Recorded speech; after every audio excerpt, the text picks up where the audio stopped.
From my perspective, President Ruto is a stage 4 cancer that doesn't need 2 terms. It needs chemotherapy. In this video, I'll give you 3 good reasons why I say this. And so with no further ado, let's get after it. Reason number 1 is socialism. Can you believe it? This so-called Nyota fund that we were lied to was a grant. Was not a grant after all. Instead, it was a loan. A loan that few people were given, yet everybody must pay. That is exactly how socialism works. They put the burden on the first class and the middle class so that they can meet the needs of the unemployed or somewhat struggling part of the economy. It's a good idea where results are tangible, but under this current arrangement, it does not make sense. All those youths who are given 20,000, follow up what they are doing today. Most of it was spent on recurrent expenditures, rent, food, transport, and so on. It's all gone. Did that help change the economy of the country or the unemployment rate in the country? No, it did not, which is why jobs will always be better than handouts. This same socialism applies in SHA. Over the years, you've been working perfectly fine with Britam, Madison, AAR, or whoever as your insurer for you, your spouse, and your children, but now you're forced to engage that and also in SHA. And the day you need SHA, despite your remittance, even if you're remitting 50,000, it won't pay your bill in the same manner that a private insurance company can. So we are dealing with a socialist. And socialists are usually the best people to ruin an economy. Look at what's happening in the United States under Democrats. In the Obama years, I don't know if it's still there, they had what they called food stamps. There were black African Americans who suck their jeans all day. They hung around the block saying they are Crips and Bloods, doing shootouts, or what they call gang banging, and you wonder how they're able to afford Jordans, Nike Techs, Snapbacks. It's because they live on food stamps. There's an office they go to every month, they're given $300, and they don't want to work because they will lose that $300 benefit they're getting. That is how socialism works, and we are having a socialist president, and if anyone wants to study socialism, just look at what happened to Venezuela. Reason number 2 why this cancer must go is low IQ. For a leader to take a loan of 45 billion to build Talanta Stadium and then have to repay 100 billion in interest alone, that just shows we are having foolish leadership. And I'm not even speaking my own things on this matter. Just listening to the former budget committee chair, Ndindi Nyoro, exposing this rot once more. Roll the tape. Sasa wanakopa pesa. Ebu sikizeni hapa. Hii Kenya iko na maajabu. Ati tunajenga stadium. Sasa tunajenga stadium. Na huyu ni kiongozi anashika microphone anaambia raia. Ati wanakopa 44.5 billion Kenya shillings. Ilikopwa last year. Ati ni ya kujenga stadiums. Wakapeleka bank kama collateral pesa ya sports fund. Waka raise board. Ati mkopo ya 44.5 billion Kenya shillings. In 15 years, Kenya will pay interest rate alone of 100 billion shillings. Na mtu anakuja anaongea ati apigiwe makofi na wa Kenya.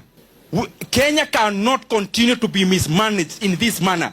Kama tumekaa, tunaweka the future generations of Kenya katika. You know, it's true. Kupata karatasi ya university does not mean you are wise. Having a degree or a master's or a PhD just means you showed up at a certain place consistently and you were able to absorb that information, regurgitate it on a piece of paper or before a group of lecturers if you are defending your thesis, and then you left the academic institution and you forgot everything. Or even if you retained it, you don't know how to apply it to day-to-day life. One would think that Ruto's PhD is a result of Mwakenya because the reasoning and the academia are not at par. Unaenda unachukua loan ya 45 billion kujenga stadium na unalipa na interest ya 100 billion over the course of 15 years. Now let me shock you. This 100 billion interest that we owe will not be paid during his tenure. Yeye atamaliza aende. The next president will come with his ideas. Anataka kufanya ABCD, but he cannot do that because there is a foolish loan which has matured na lazima ilipwe ndo sasa turudi kwa program ya barabara na sijui nini hiyo ingine. I think we need a law in Kenya that a president cannot take a loan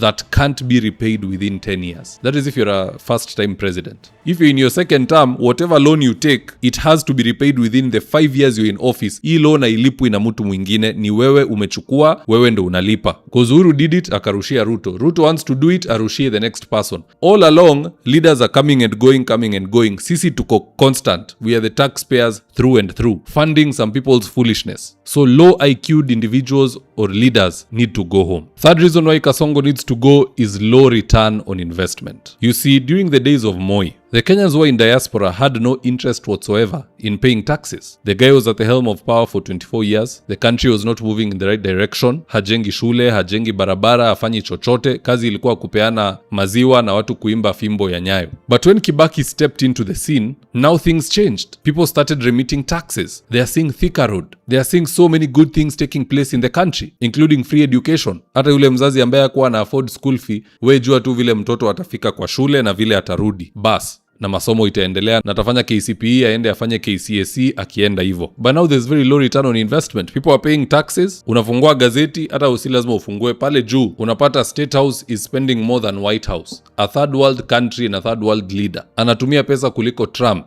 Would you be encouraged to pay taxes? No. And so many companies and businessmen are refusing to pay taxes because of that. And what's happening in turn? Jamaa anakasirika, anatuma KRA, wanakuja kufanya uchunguzi, wanakufinyilia chini. Just have a look at this tweet for instance. This is from CPA Washira Joseph and it reads, KRA has gained another weapon, one that will make serial nil return filers hesitate before clicking that nil button. Last month, this tax dispute left many ears tingling. There is a restaurant called Avery Lounge. I have no clue how they mastered it, but they cook the finest fish in Utawala, just next to Banta. My friend Kasimu recently took me there. The place also offers the most spectacular rooftop view of Embakasi, but there was one small problem. Despite all that poshness, Avery Lounge kept filing nil returns. KRA became curious, so they sent their spies. Their spies returned with a disturbing report. Bosi, the place is full. People are eating like there's no tomorrow. KRA was enraged. How could such a big restaurant keep declaring zero income? So KRA went straight for their bank accounts, and what did they find? Millions flowing in. At that point, KRA lost its remaining patience. They demanded for financial statements and so on and so forth, but Avery provided them with none. KRA became even more dramatic. They totaled all the bank accounts for the year, baptized them as income, and then applied a 30% income tax on the entire amount. So Avery was given a tax demand of 93 million Kenya shillings. Long story short, they went to court and the judge sided with KRA. My point is, huyu mtu hata angelipa hiyo 93 million, unafikiri ingeenda wapi? Useless empowerment. After Ngeno died, Ruto anatuambia aliwahi enda State House kulilia huko pesa, sijui for culture day akapewa 30 million. Why should you pay taxes then? Si kila mtu aweke nil tukisonga. The return on investment is low. It is even an insult. Wewe utatoa hiyo 93 million na unarudi hivi unasikia Zudi pia alienda huko akapewa 75.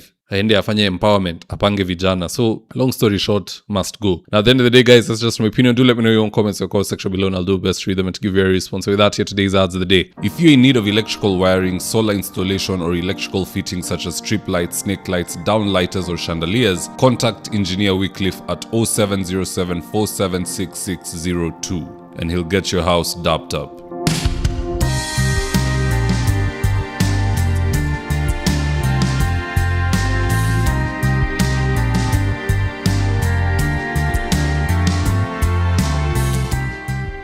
Right now, I'm with my team headed to a client's house in Ruto for consultation. That is to take measurements of the windows, go through our catalog with the client, and then once they decide on the color and the fabric they want, we'll get busy sewing, and at long last, the curtains installation will be on us. So if you're looking for curtains, shears, curtain rods, curtain accessories, reach out to Phoenix Curtains and Interior Decor and we will sort you out. Call us on 0724 414153. If you're here for the first time, please go on and hit the subscribe button. And if you're watching for a different platform, just head on over to YouTube, search for David Wafula. Hit the subscribe button. You're going to be getting a ton of content of this nature. If politics is something you're passionate about, this is definitely the one channel that you really need to subscribe to. Alright guys, adios.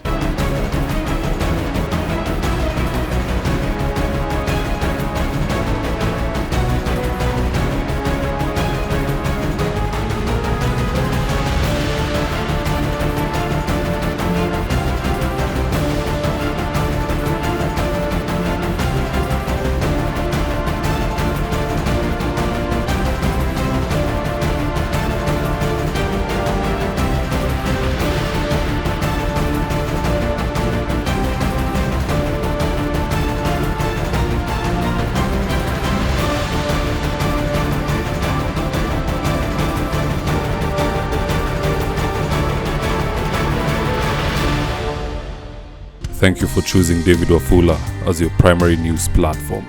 We put countless hours in research, recording, and editing.